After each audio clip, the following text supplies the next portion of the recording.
The Selfhelp Home actually grew out of a small group of people, like a club. These folks came as immigrants in 1938 after Kristallnacht actually attacked Germany, and many knew then that they had to make some kind of overseas venture to the United States, and they did. And they came to Hyde Park, and they formed this club called Selfhelp. And the reason Selfhelp is because they were very surprised to have Germany turn against them as a government. So from that time on, they were not going to rely on anybody but themselves, thus Selfhelp. The mission of Selfhelp is still very much the same as it was years ago, to help Jews with some kind of background that they want to adhere to, a very classical type of traditional, familiar surroundings that, and live in a place where folks can enjoy the years of their life that they have left. And now we're opening it up to the more general Jewish community in Chicago. And we find a lot of rewards trying to care for them. Community living is different than what you're used to.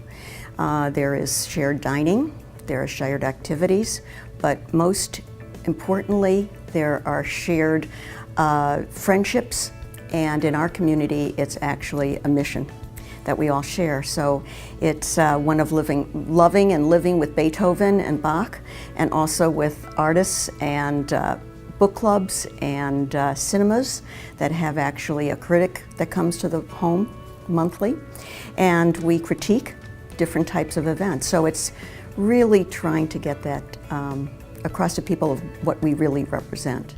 A person who has been aging takes longer to repair. They will repair eventually, and this comes to the same philosophy that I have, that I'd rather dance and fall than never have danced at all.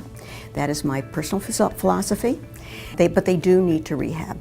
And rehabilitation means that right now they want a private suite, and they want to have it more hotel-like and more luxurious, with trays being served to them in their rooms, and perhaps even having their husband, wife, such as a spouse, or partner, or caregiver stay with them so that they can actually learn, the caregiver can learn, or the family can learn about how to actually continue to repair after the discharge.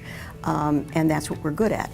And so, because we don't have a very high rehospitalization rate. In fact, we have one of the lowest in the city and in the state.